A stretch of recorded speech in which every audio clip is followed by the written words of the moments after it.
Introduce Richard real quick. He's the co-founder and head of sales at Refract, and he has about 15 years of sales experience working for and building high activity and scalable outbound SaaS sales teams. So he's a super badass dude at sales. He does this stuff himself. And like I said, we're going to be listening to actual recordings of calls today, and he's going to break down the anatomy of a great cold call. So Richard, welcome, man. It's great to have you. I'm delighted to be here, Jason. I was very humbled to be invited along when I see some of the big hitting names that you've got on this tour. And a lot of people are probably thinking, who's this random British person? So yeah, no, happy to be here. Really excited to help people out here on a very important topic. I think a topic that people feel very intrigued by. A lot of people struggle with cold calling, and hopefully I'm going to make people's lives a lot that much better and after this talk. And I'm confident that try and make a guarantee that everyone's going to come away from this conversation like feeling like they'll be able to try something new, maybe even later today after this conversation with their cold calls and something cool. So that's what I'm here to do today. No, absolutely, man. Well, let's get into it with just a quick icebreaker. What was your first cold calling, John? What were you doing? Yeah, so I was, like many, finished university. I did a computer science degree, was terrible at it. Realized if 3 years at university taught me one thing, it was that I was never, ever going to be a developer. And so I basically thought, what am I going to do with my life? Landed in a sales role as an SDR. Didn't really know what like an SDR really was or what it meant. And back then they weren't actually even called SDRs. It was a business development executive was my title. And my role really was create qualified meetings or opportunities for a team of important field-based business development managers. And so these were guys who basically sat there waiting for, how old would I have been? 21-year-old Richard to create loads of great opportunities, fill their calendars. And quite frankly, I didn't have a clue what I was doing. The training that I got in that company looked a little bit like this. It was like a week's worth of product training, a week's worth of like, these are our customers, these are the markets that we serve, this is our like features and benefits, and then boom, there's a phone, there's a list of people. It was like not quite a phone book, it was like a directory of companies, and literally it was like, okay, I've got to figure this stuff out. I didn't have anyone that trained me how to make cold calls. I literally, back then, LinkedIn didn't really exist as it does today, where all this amazing content. And so I literally was picking the phone up and just winging it. And to be fair, I did okay. Like, I created meetings. Somehow I stumbled my way through it. I probably did far worse than I could have if I'd actually been properly trained and coached.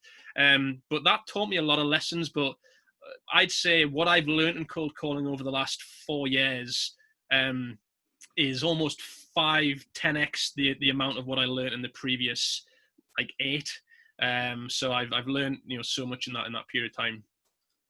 So it sounds like you had the typical sales training where they don't talk anything about who you're actually selling to, what problems they have, the results that you can bring.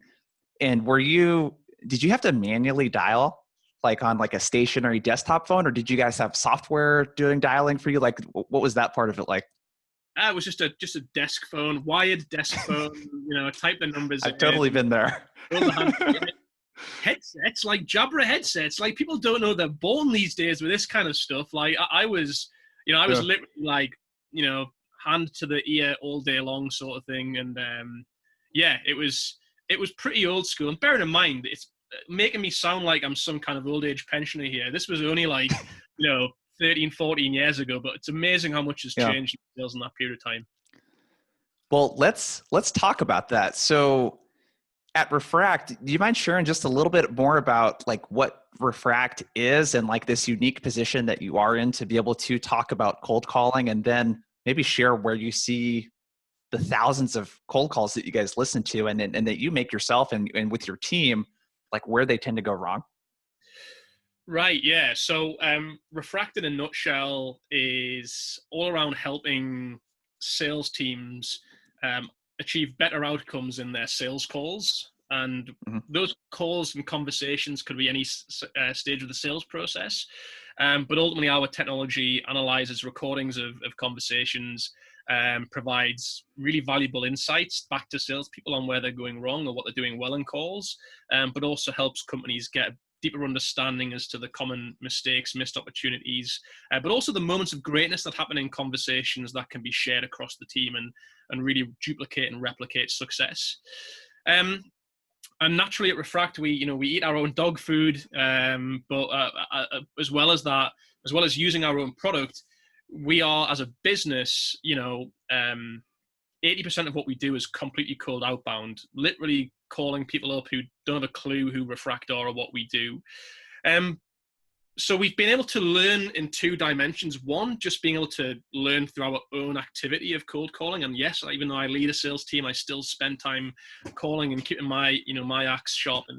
But as well, we have this amazing kind of data as far as literally tens of thousands of calls across our customers, where we've been able to analyze patterns and trends and figuring out, what goes well and what doesn't.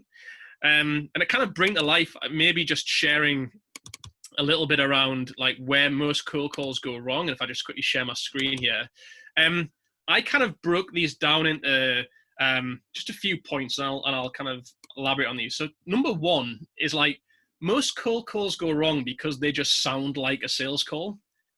And people might be like, well, obviously, but this is for me one of the biggest problems I think any salesperson has today is, how can I be different?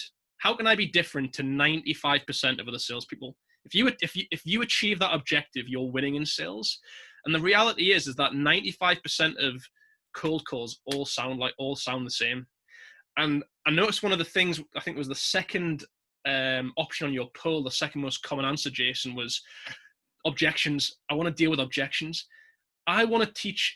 My whole concept is that the problem with sales calls that sound like sales calls is that they fuel objections, and the best sales calls don't even allow the prospect to give you an objection. And hopefully I'll come on to that. Well, can you give us an example actually? And just because a bunch more people have hopped on, hit the Q&A, you guys. I can see there's about 9 or 10 questions there. Click that Q&A button, and if you want to submit a specific question that we'll get to. But can you give us an example, Richard? When you say like sounds like a sales call, what does the typical sales call sound like that just repels prospects? Hi, Jason. It's Richard from Refract here. Is this a good time? Or there's a lot of debate. Not interested. Hey, Jason, have I caught you at a bad time? Do you know what happens when you say that? I call it that the sales call alarm goes off in your prospect's head. And their prospects we have to we have to appreciate have been almost self-trained subconsciously to understand that it's a sales call, because they've got so many over their careers, that when that sales call alarm goes off, they've got their objections on the tip of their tongue, just ready to throw at you. No sooner have you stopped saying the sentence, caught you at a bad time, that they're like, yeah, you have, Jason. I'm running to a meeting. Oh, you've caught me in the middle of a conference call. I mean, who takes calls when in the middle of a conference call? But this is the stuff that we hear. And this is the reality. Most sales calls sound the same. They start like that. Have you got a few minutes? How's your day going? How are you? Like, they just sound like every other sales call that prospect has taken over the years. And that is one of the main reasons why we get hit up with objections straight out of the gate. Got it. Because I'm glad you shared that, because there's not a lot of, I think if you're a rep making sales calls, unless you're on LinkedIn listening to content like yours, sometimes I'll do cold call breakdowns and stuff like that too. It's kind of actually hard to tell how other companies cold call if you're working within a company. So you don't really even know if you sound salesy compared to what everyone else is doing, or if you're doing something that 99% of everyone else that does this actually does. So yeah, go ahead. Keep going, man. I just wanted to, when you say sales call, I think some people might not know what that sounds like. Second point, reason cold calls go wrong is that they're a product pitch. It's like, hey, Jason, Richard from Refract. We provide a platform that analyzes call recordings and use artificial intelligence that will tell you patterns in your And what happens is when you start a product pitch, people forget that their prospects 10 seconds ago didn't even know who you were. Never mind, weren't expecting a call. They didn't know who you were. And they were in the middle of doing something else.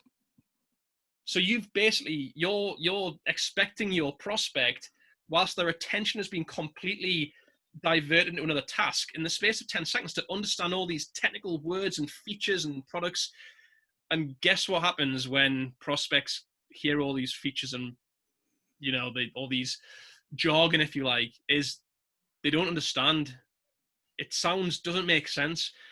And what happens when it doesn't make sense? Can you send me some information? Because it's the logical thing to ask for. If I don't understand, I don't want the pressure of understanding what Richard's saying right now.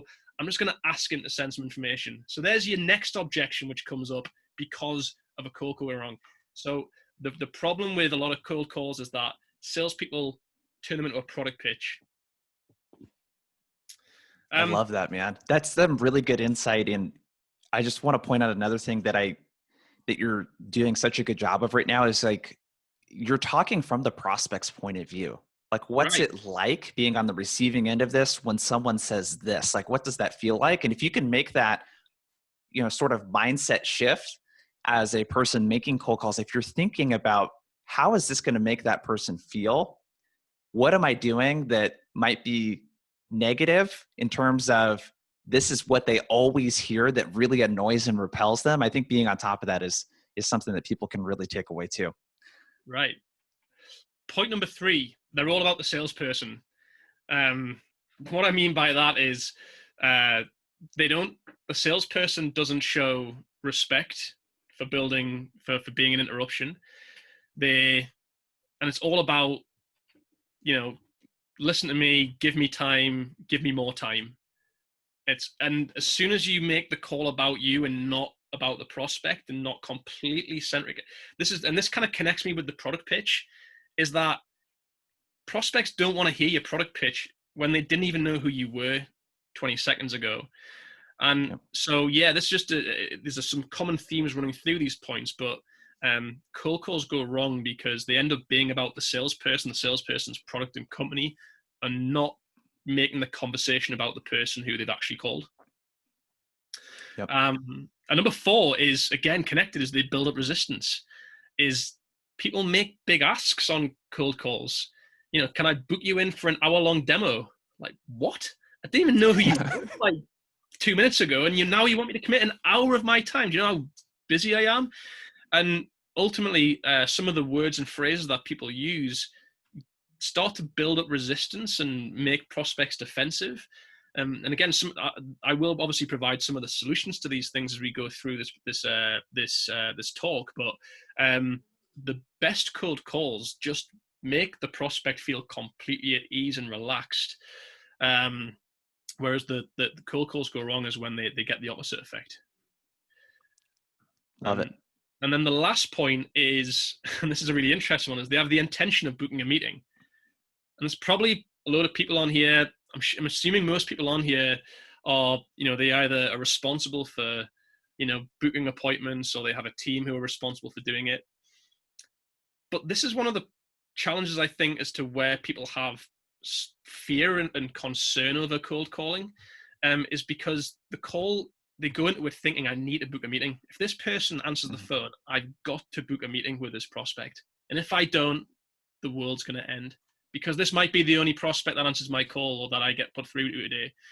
And when you have the intention of booking a meeting, you start to sound needy, and prospects can hear it. It sounds like they can sound desperate when you're kind of shoehorning a prospect and you're fighting their objections and you're begging them for 30 minutes or an hour of their time.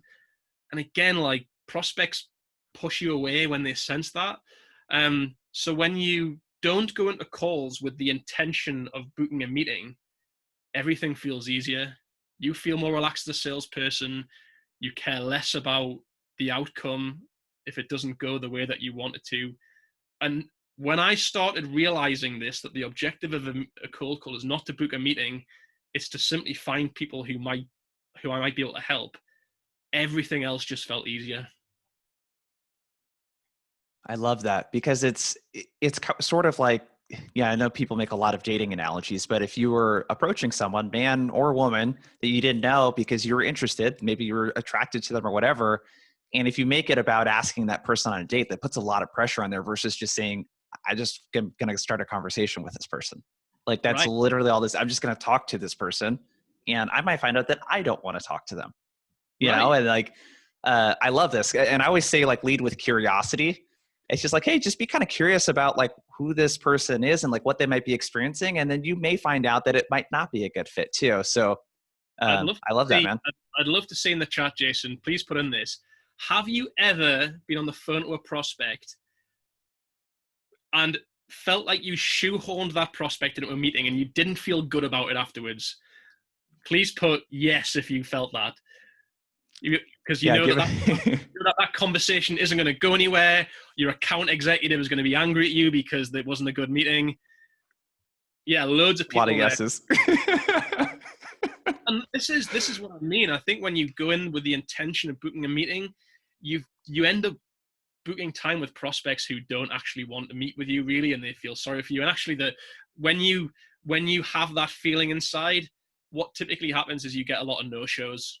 You know, prospects just say yes just to get you off the phone, not let you down gently, and they don't show up to their appointment. Yeah. So, yeah, there's my list of where of key things that we've analyzed, that we've learned of where most cold calls go wrong. Love it, man. What's next? So I thought what would be useful to talk about next is call reluctance. I think this probably came out as the top on the poll of like people just being anxious to cold call. And call reluctance is more the kind of the industry phrase that gets used, Jason. Whereas you can sometimes call it maybe like fear of the phone. This might be a better way of describing it. Here's some interesting stats. 80% of new sales reps, so people who are new to the world of sales, fail because of call reluctance. 40% of experienced salespeople stop prospecting because they have this fear. And let me tell you that this is real. I have suffered call reluctance. I've been that person who would literally sit and stare at the phone and know that I've got to do it, but made every excuse not to pick the phone up. And some of the weird mental blocks that I had in my head, and I'd love to hear in the chat if this kind of resonates with people. I used to get up a prospect's LinkedIn profile, look at their profile picture and think, ooh, they look a bit scary.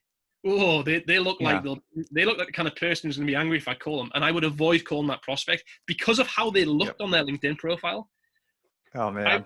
I would see someone with director or VP in their title and be like, oh, I'm not calling them. I'll call them manager instead, because that person's really senior and they're going to be more fierce and stern.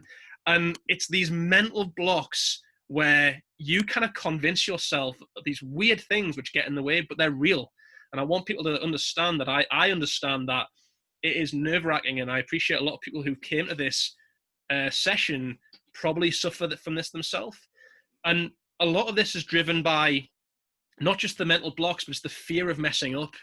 It's being too attached to the outcome. It's simply not knowing what to do, like, because we haven't been trained, we haven't got a framework, we haven't been coached.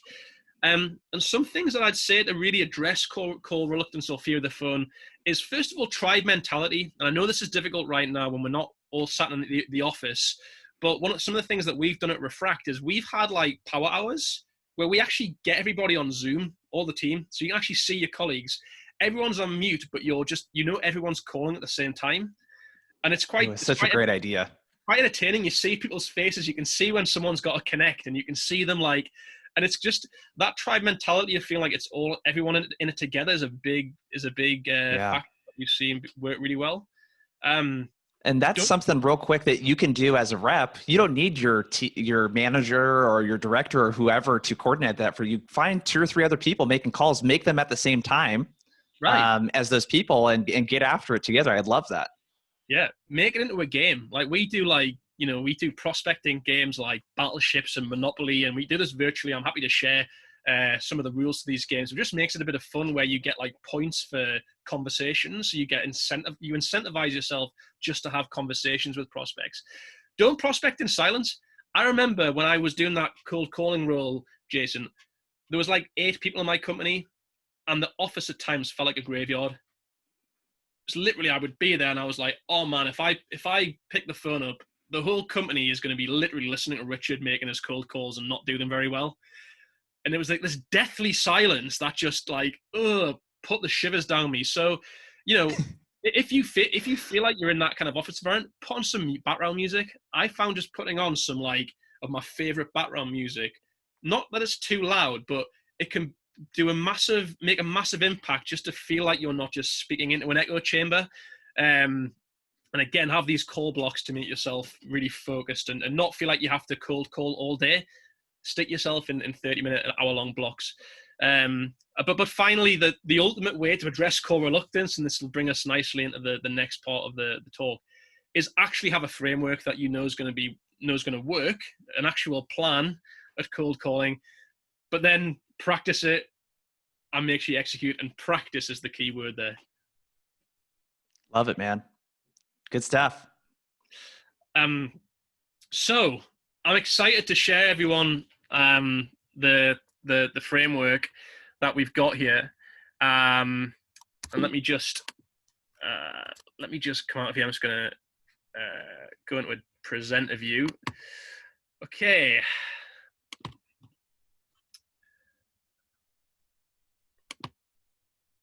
Right. Okay. Nice one. Okay. So, can you see my slides there, Jason? Still okay? Yeah, I'm looking at the first one with the baseball player. Yeah. I'm just gonna. Yep. Okay. Skip forward. Okay. So, here's a framework that I hope that is going to be massively valuable. And what I'm going to do is, at each stage of me talking through this framework, I'm actually going to play a real cold call, one that I'm involved in. I'm making the cold call to back up what I'm talking about in the framework. I love this. We call this the cold calling optics framework. And I believe that everybody on this session today can take this framework and put it into their world. And so here we go. Right. O stands for opening. I mentioned earlier about one of the biggest reasons cold calls fail is because they sound like a sales call. So key here is, okay, how do I not make my call sound like a sales call? Make it sound different to everybody else. And key to this is a phrase that a lot of people will be familiar with, is pattern interrupt. For those who aren't familiar with it, a pattern interrupt is basically a way of, in my view, is taking someone away from their normal course of action. So a normal course of action for a prospect is hearing the same call opening that they get, every week or every month, and they've got those objections on the tip of their tongue. So what I want to do, I want to say something different at the start of their call, which literally makes the prospect pause. Sometimes you can actually hear it on the call. They'll actually be silenced for almost like half a second to a second before they say, okay, go ahead. And the reason they do that is because they've heard something that sounds unusual, that takes them away from their usual course of action of just not a good time in a meeting, whatever objection you usually get hit with. So some of the things that we do at Refract here with pattern interrupts is, and the one that has worked well for us, and we've tried multiple over time, is I appreciate an interruption, or I know you've probably got better things to be getting on with you in your day, but have you got 35 seconds so I can tell you why I've called this morning? 35 seconds is a very intentional number to use. It's unusual. It's not me asking for a few minutes. It's not even me asking for 30 seconds or a minute. It's 35 seconds. It sounds like a very well-selected, informed choice. Doesn't feel too long. Doesn't feel too short. And when I say I appreciate an interruption, the other thing that I'm doing there is I'm completely disarming the prospect. I'm acknowledging that I am an interruption. And I think one of the challenges when we talk about resistance in prospects is because when salespeople don't acknowledge that they are an interruption, it winds prospects up and it kind of puts the barriers up. When you tell a prospect, listen, I know I'm invading your busy morning. I accept it. I'm holding my hands up, and you say that straight out of the gate. That combined with your ask for 35 seconds, 9 times out of 10, believe me when I say this, 9 times out of 10, I get prospects to say, sure, go ahead. Now, people might find that hard to believe, but believe me, we've got the data behind it. 9 times out of 10, in other words, 9 times out of 10, I get connect. I'm not getting hit with an objection such as I'm going into a meeting, or I'm busy, or this isn't a good time. I mean, you're just increasing your at-bats that way, because I think a lot of people don't take in consideration that like connecting is great, but most of the time when people connect, they only actually, after that intro, get a chance to speak maybe 10% of the time. Right. So it's like that's even fewer at-bats. It's already hard to get someone on the phone. So I love this, dude. That's a really, really great line. It also has sort of that like opt-in, I call it permission-based, opening, where you're asking, like they're saying yes, that they want to hear from you. So I love it, dude. And the other key part there, you see tone. Tone is so key. Again, I don't want to sound like a hyped up salesperson. I just want to come across as very casual. Again, like I think as prospects, we're used to kind of hearing like hyped up salespeople on the phone. Again, I just want to come across as very natural, very normal, very slow, very, very measured.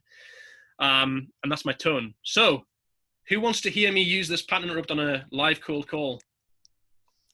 Let's do it, dude. I'm excited for this part. So, so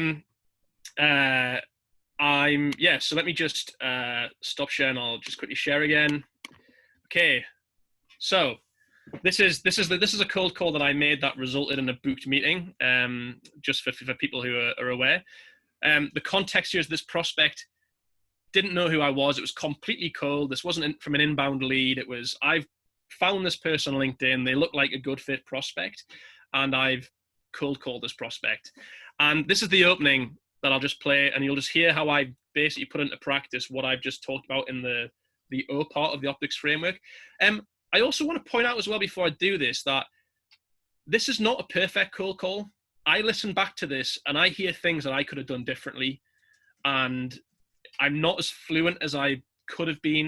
And I think the message I just want to send there is that even though I feel like I'm a competent cold caller, that I do this regularly, I can still improve, and I still hear back and listen to ways I can improve. And I think that's key, is like nobody has ever the finished article here, right? So anyway, let's play the opening. Hello, this is Kathy. How may I help you? Oh, hey, Kathy. This is Rich calling from Refract. I appreciate it's Monday morning and you've probably got things to be getting on with, but can you give me 35 seconds to explain what I've called today? Sure. You heard the 1 second pause there? Because Kathy there is thinking, whoa, 35 seconds? Sure. And it's amazing how much this works. Another little tip that my colleague Mark started doing, and we actually start using in calls, is as part of the opening, this is a little tip for the audience here, giving away the tricks of the trade, is we now sometimes say, hey, Kathy, from one sales professional to another, do you have 35 seconds to explain why I've called? And when you say from one sales professional to another, again, I'm not making myself sound this like a sales call. I'm putting myself on her level, and I'm saying we're fellow professionals. We're in this together. And anybody in the audience can change this. Let's imagine you sell to marketing, from one marketing professional to another. Let's imagine you sell to manufacturing, from one manufacturer to another. It still works. Prospects feel like this person is from my world, and they just let you in. Dude, that is so clutch, man. I like the other thing you threw in there too with the Monday morning thing. Yeah. So it's like, dude, you're not a freaking robot just hammering out all these calls. It's like, hey, it's Monday. What do people usually have going on Monday mornings? Yeah. Well, it's like, what don't they have going on a Monday morning, right? So I love that, man. And Kathy, I've let her know that, listen, Kathy, I know you weren't expecting me, but I'm going to address that out the gate, and I just want to be on your side. Okay. So let's move on to P, problems.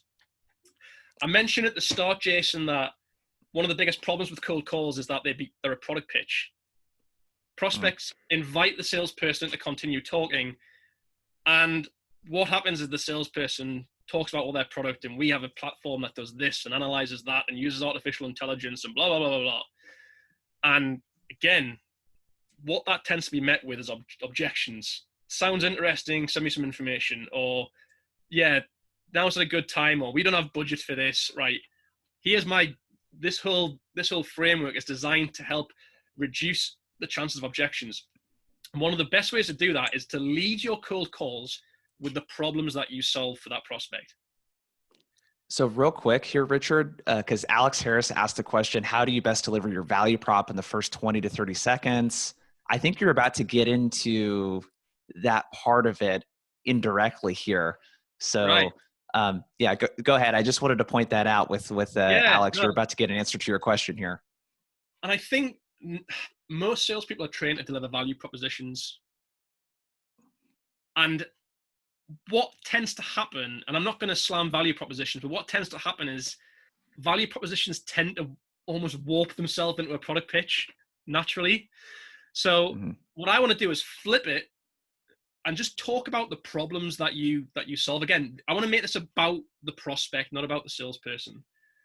So, and in order to do this, choose two key problems that you know that you help solve for that prospect, that persona.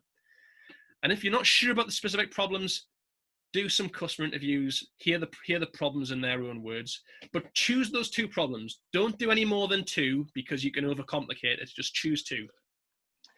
So, in my world, it'd be like, and you'll hear this in the call, as I'll say, typically when I speak with people of your job title, with other inside sales leaders, for example, they commonly share with me two key problems. Number one, problem number one. Number two, problem number two. And when you lead with problems, you're not talking about your product. What you're doing is you're then saying to the prospect, do either of those sound familiar in your world? Remember, the objective of the cold call is not to book a meeting, it's to find people that have got problems that you can solve. And this is the way to do it. But the key is talking about the problems that you know that your prospects are likely to face. Let me play this out on the call, and then I've got a bit extra to analyze on that part of the conversation. So this is the second part. Kathy has invited me in to talk, and this is what the problems sound like. Kathy, I noticed that you run inside sales there at MicroBuild. I just want to share a couple of key challenges we've been solving for their inside sales leaders recently, and just want to see if either of these sound even remotely familiar in your world. The first one is that they know that they're losing deals in the sales calls that their guys are having every day, but the problem they're facing is that they don't have the capacity or time to be able to listen in on all of those calls, so it's very hard for them to find out where those deals are slipping. Others tell me that they typically have 2 or 3 real top performers who have better conversions, deliver better results consistently. They know those guys do things differently in their sales calls, but they don't have any way to really share what those guys do differently in their sales conversations to others on the team. Do either of those sound familiar in your world, Kathy? So, couple of extra bits there. I started by saying, I speak with other people in your world, and they share with me two problems. I just want to see if either of these things are remotely familiar. The reason I'm using that choice of word is I'm not saying, I want to see if these are your biggest problems in your life, Kathy. Because guess what? Kathy's not going to say that. She's like, why would she tell someone that she didn't even know existed 2 minutes ago these big, massive problems? So when you say remotely familiar, all I'm doing is just getting her to say, yeah, that rings a bell. Yeah. And you're not, I always like to use personal training as an example. If you were selling personal training and you were trying to get a client, someone that was a little overweight, you wouldn't try to get them to admit to you that they're overweight and they don't feel great about it. You know what I mean? Like, that's just not going to happen. Dude, that's awesome. So I just wanted to address, like, Alex, I think this answers your question. Like, you're not going to go into your value prop at all at the first part of the call. Yeah. And Richard, is it a good thing if they're like, well, what do you do? Isn't that a good question to get asked? Well, I'll come on to this, but really, if you get to the stage of a prospect saying, tell me more about this, you're winning. Because much like a cold email, like, drives curiosity, Like, this is what a cold call should do. You get the prospect to want to find out more. But notice that we're 2 minutes 18 into this conversation. Kathy still doesn't have a clue about Refract and the product and what we do. And that's key. I'm not making this a product pitch. I'm just leading with the two problems that I know that will likely be relevant in her world. And I've asked her to say, does this sound familiar? And this is what she responds with. Yes, they do. Yes, they do. I love that. Okay. She's like almost relieved, like someone understands me. I'm not alone. Yes, they do.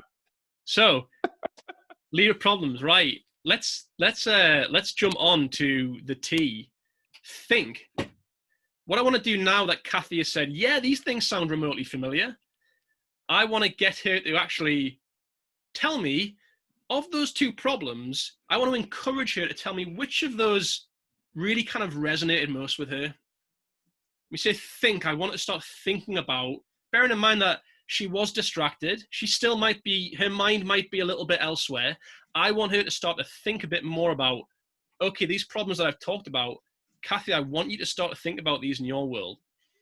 And a really good technique here is to get Kathy to choose which of those two problems sounds most familiar.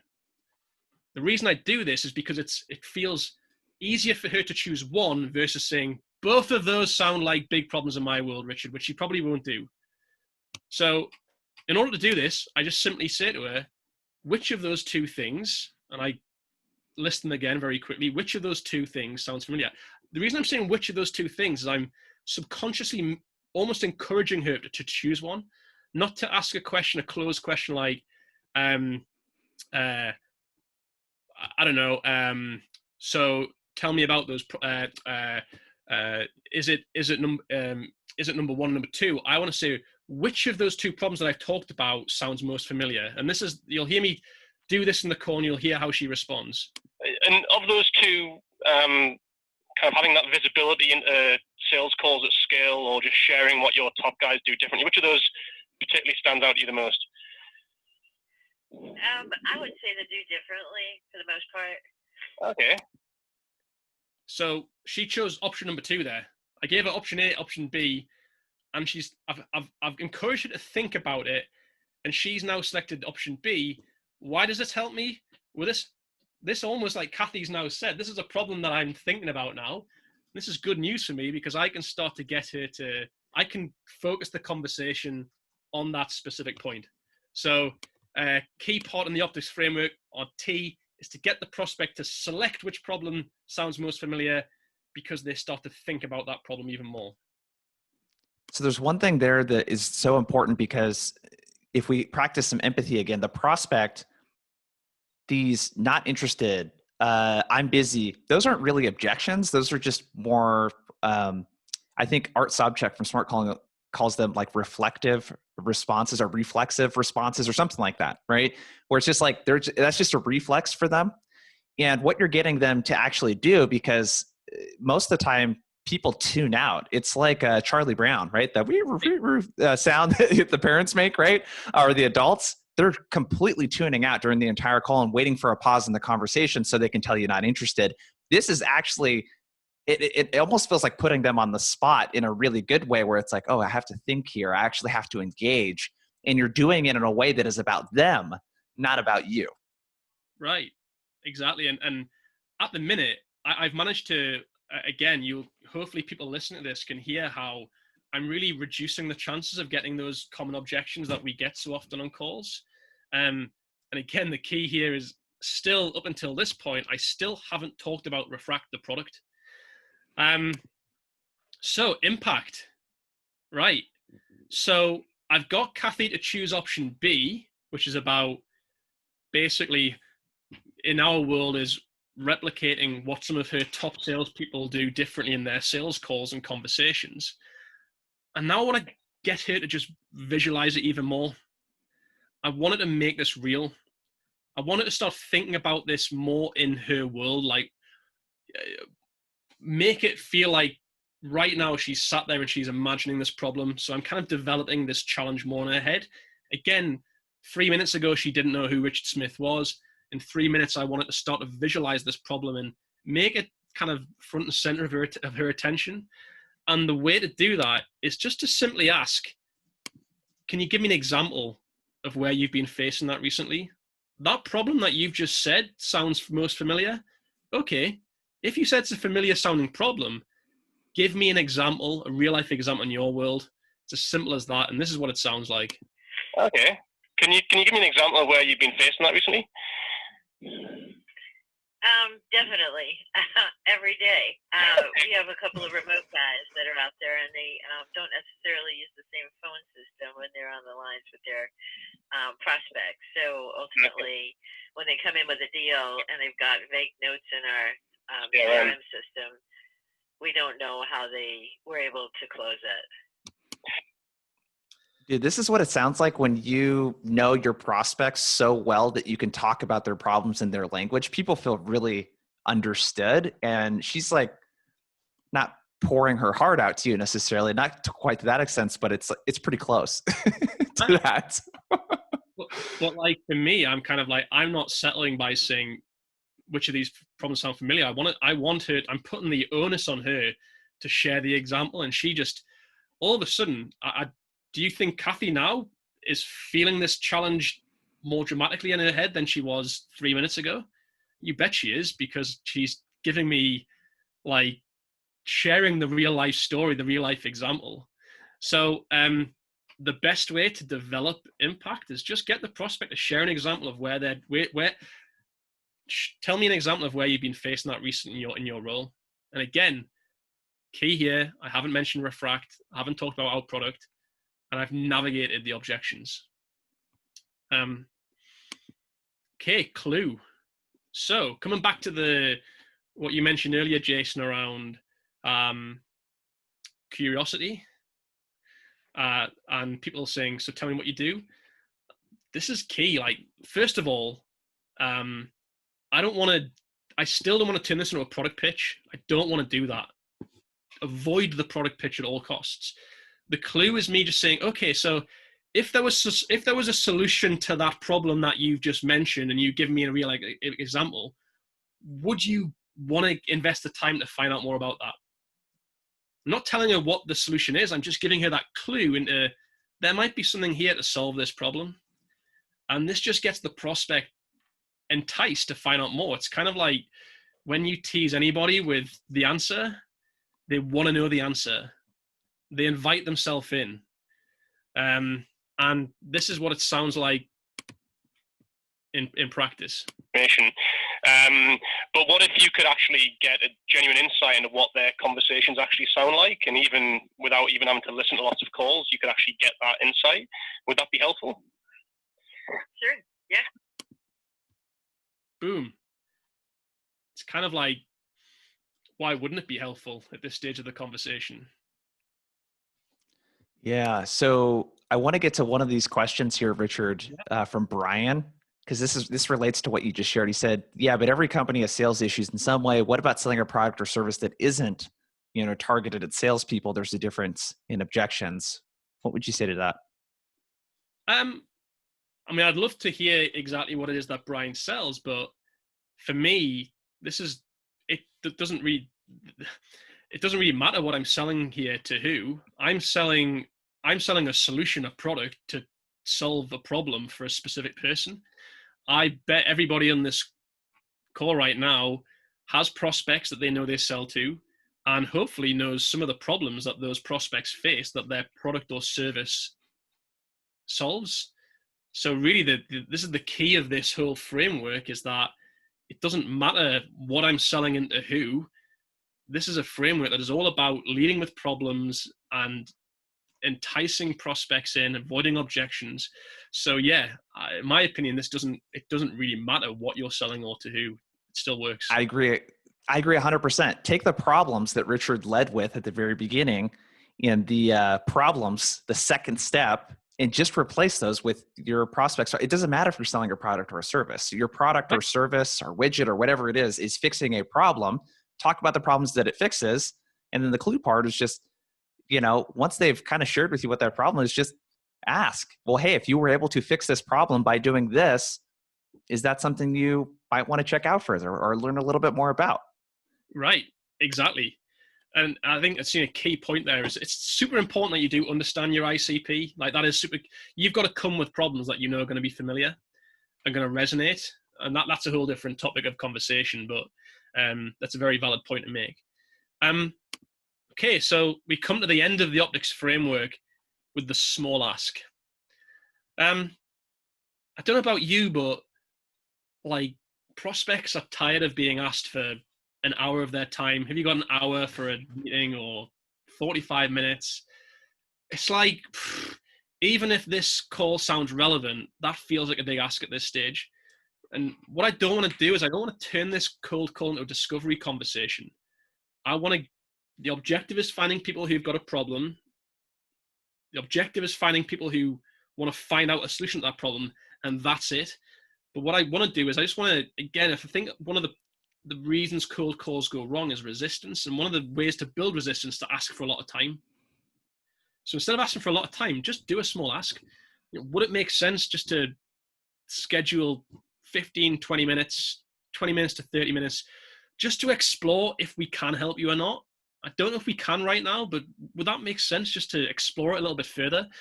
You're setting up that next conversation, not as like a demo or not as like feeling like it's going to make the prospect's going to come to that meeting with their credit card details. It's like, just make it seem like a gentle, easy ask. And this is kind of what it sounds like in this conversation. Kathy, listen, I appreciate it's Monday morning. I know you've got things to be getting on with. It sounds like there's something at least worth exploring here. Can I suggest, if you're open to it, we schedule maybe 20 minutes to 30 minutes, perhaps on Wednesday this week, just so I can, we can have a bit more of an exploratory conversation at that point, see if this is something that you want to explore a bit further. Does that sound fair? That sounds fair. Excellent. She's actually got a calendar up before I've even asked her to get a calendar up in this case.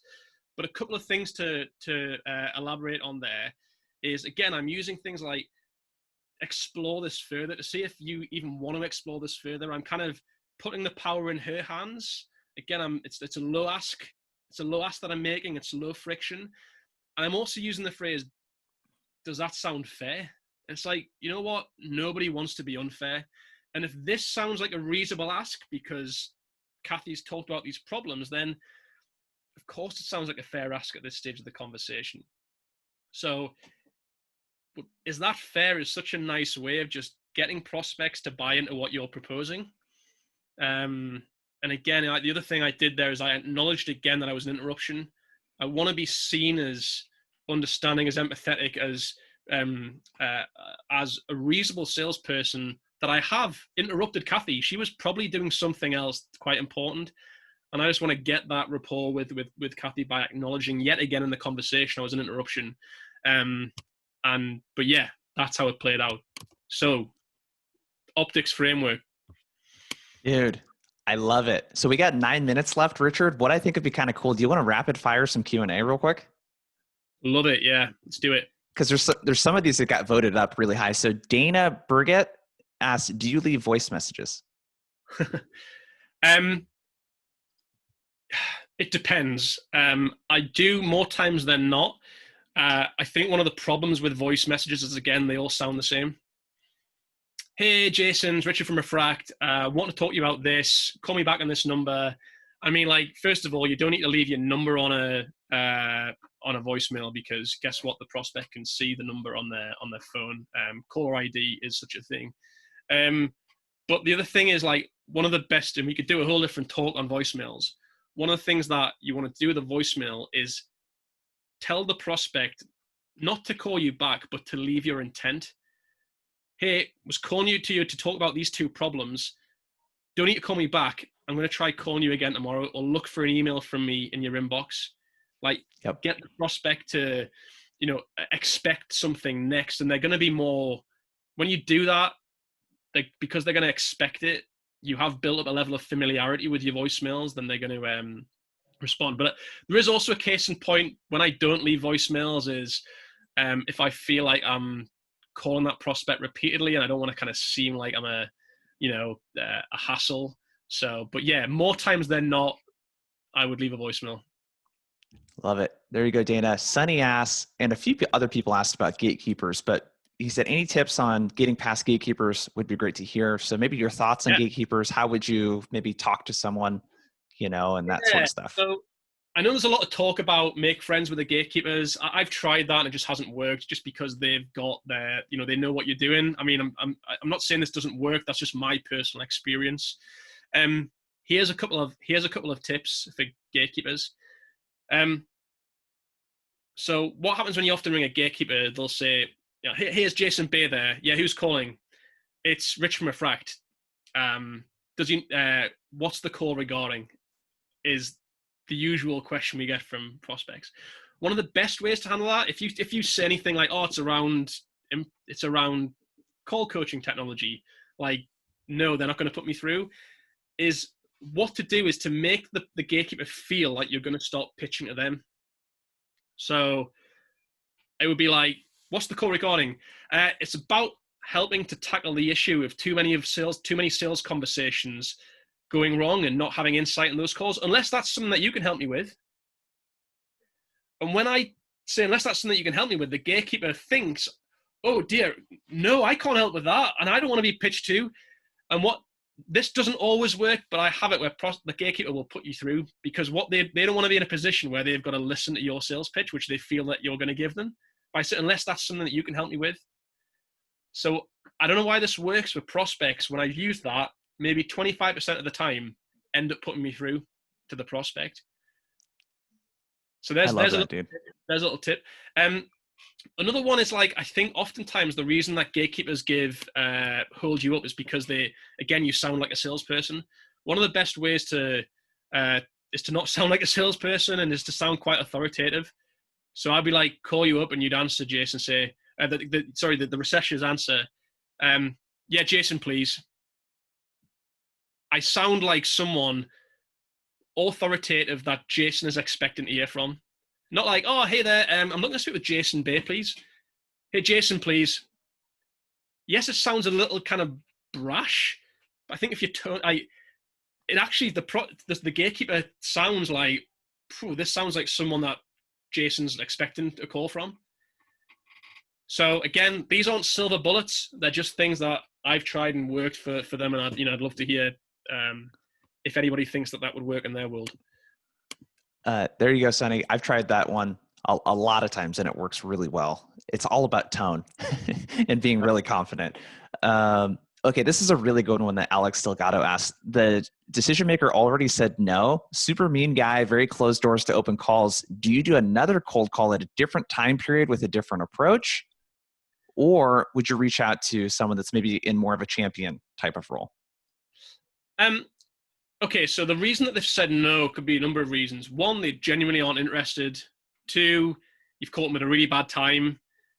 Three, which is the most likely one, is that they just haven't understood the value in what you're suggesting on the call. They've said no is just a way to get you off the phone. And again, I think one of the reasons that you get that is because you're probably doing a product pitch. But if you're leading with those problems that that prospect deals with, and you then get the prospect to share those whether they solve those problems, then you're less likely to get that no. My opinion, give that prospect a break, call them back a month later, try something else. They'll have forgotten you ever called them. Yep. No, love it. There you go, Alex. So we're out of time, you guys. I want to just quickly thank you again, Richard, for coming on. And you have a special offer for people. And then I got one quick announcement. And Richard, you don't have to. I thought I would stay just a few minutes after to do some extra Q&A. That totally optional for you, man. No pressure. Yeah, no, I'd love to. So what do you got? What do you want people to check out, man? Yeah, so one of the things I'd love to offer to everybody on here is, I don't sit here and call myself like an expert, but I feel like, over the fact of what we do as a company, along the fact that we practice a lot of this stuff, is I want to offer a 45-minute free call clinic. So Jason's just popped the URL in the chat there.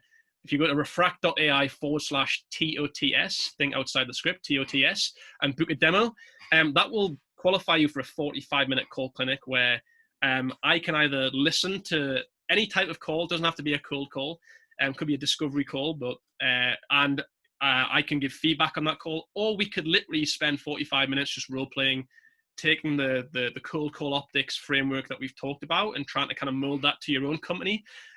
So yeah, this is only exclusive to people who are on this webinar right now. So if you want to take advantage of that, just book that time. It's completely free. There's no obligation. I'm not going to try and sell you something afterwards. This is just me helping you level up your cold call game. So please go to that URL, book a demo, and we'll be in touch to do this call clinic one-on-one with you. I would definitely take advantage of that, you guys. It's a very, very kind offer.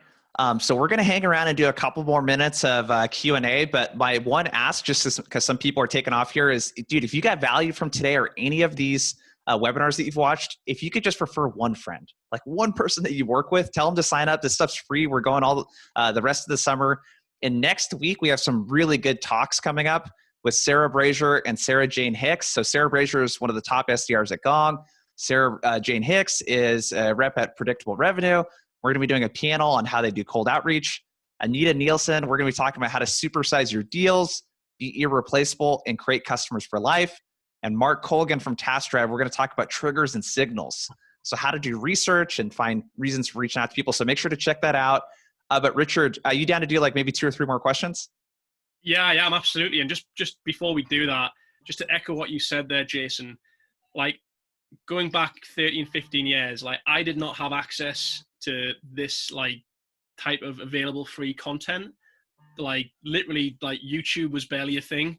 And so the amount of amazing content that gets shared to help salespeople and what you're doing with this tour is amazing. And it's this is just such a great thing to be doing, that everybody who wants to be serious about improving their sales game should be taken advantage of. So yeah, it's a great thing to be doing.